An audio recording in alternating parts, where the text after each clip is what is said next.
My parents turned me into a prop for their RV lifestyle, and now I'm an 18-year-old with no friends, no job, and no way out. When I was just around 7, my parents made the decision to pack us up and move into an RV to travel around the U.S.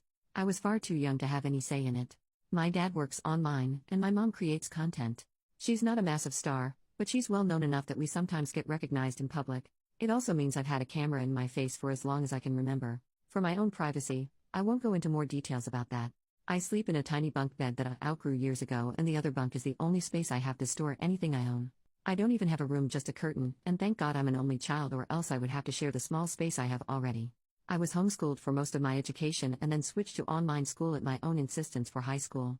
I'm an 18-year-old girl. I don't have a single friend in person because the longest I've ever stayed anywhere is a month. I don't have a job and no way to get one because of not being stationary unless I find one online, which also means I have no way to move out and get away from them.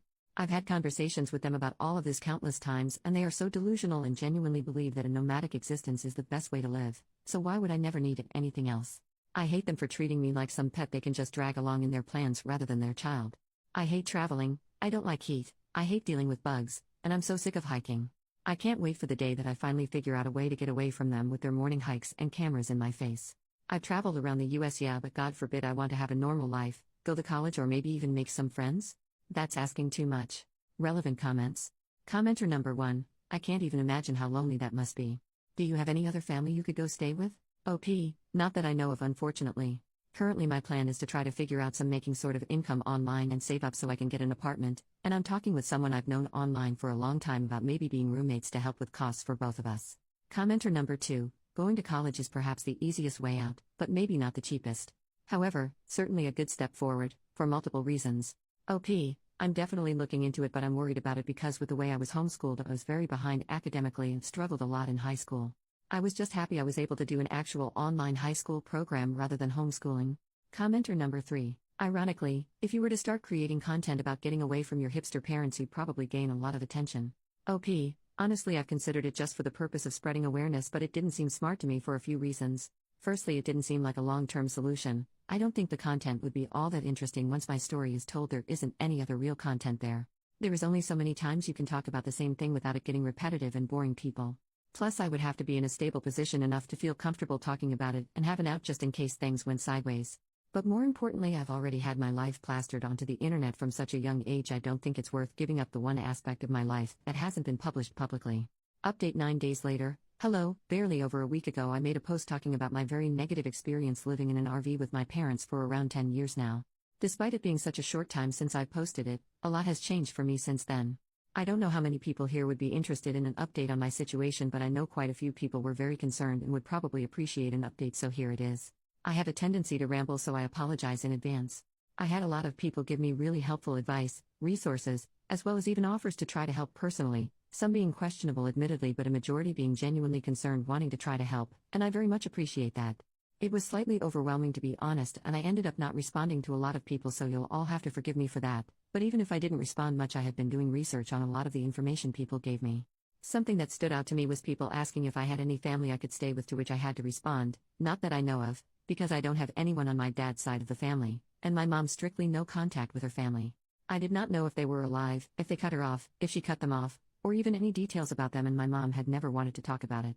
What information I did have was my mom's maiden name, which is pretty uncommon, and where she was born, which in terms of trying to find family can actually get you surprisingly far, I've come to realize. I've always had a slight hatred for the internet because I never had any choice in my life being public knowledge, and I know that once something is out there, it's out there, but for the first time I'm actually really grateful for the internet. I was able to find some information on my mother's side of the family, and specifically was able to find my grandma's Facebook account, though it did take me some effort. After a lot of stressing on how to approach messaging her, if I even should, as well as potential outcomes, I messaged her explaining my mom's life, who I was, and my situation. I won't go into details onto why my grandma and my mom are no contact because that is not my story to share, but my grandma was appalled that she has a granddaughter she didn't even know about, and even more so the way in which her daughter raised me. I found out I have an aunt and an uncle, both of which my grandma told them about me and my situation. I've been in pretty much constant contact with all of them since just learning about each other. All of them want to help me get out of this living situation with my parents, and luckily with me being 18 now, it's actually possible. Again, I don't feel entirely comfortable going into details, but I have arrangements to go stay with my aunt who lives in a big city on the West Coast that had a lot of potential opportunities for me to start college or whatever I see fit, which I do plan on figuring out college, happy to announce. My uncle has kids, but my aunt lives on her own and has a spare bedroom which she has no problem letting me stay in for as long as necessary. I have a train ticket scheduled and purchased by my aunt and enough money to get to the station. I'm talking with my family, still feels weird to type, currently, and trying to plan out the details like how or if I'm going to tell my parents. My mom doesn't know any information on where any of her family lives, so even if I were to tell my parents who I'm going to live with, they wouldn't know where I was specifically. Someone pointed out that if I did leave without telling them, I should leave a note or some form of proof that I left willingly, so if I do opt out of a conversation, I'm planning on either leaving a note or filming a video explaining my plans and why I'm leaving, which would be kinda of ironic, wouldn't it? Regarding my mom filming, I've been very quiet around my parents and just refusing to talk when the camera is on, but neither one of them has mentioned it yet so far, luckily. Also, speaking of my mom's content, I would like to very much emphasize something quickly. Almost everyone was genuinely trying to help, but I had a few people replying trying to guess who I was. Luckily, the few I saw were basically torn to shreds and ended up deleting their comments. I also had a few people who messaged me privately trying to make a guess at who I am, which at least that's not public, I guess. Although I can understand being curious, I posted anonymously with very little personal information for a reason. As I stated in my previous post, I have gotten enough attention and I'm very much sick of it. I would very much appreciate it if you guys can respect that. Even if you think you might know who I am, please don't make public guesses, and understand that I don't want this to be even more public information tied to my name. Very long story short, I have set plans to leave as well as a safe place to go with my aunt once I do, and very much appreciate the people for being so willing to help. If you had told me not even 2 weeks ago that not only do I have a plan to move away from my parents but contact with family members I didn't even know existed, I don't think I would have believed it. I'm currently not planning on making another post updating this, but wanted to let anyone who was concerned about me to not worry. Genuinely, thank you.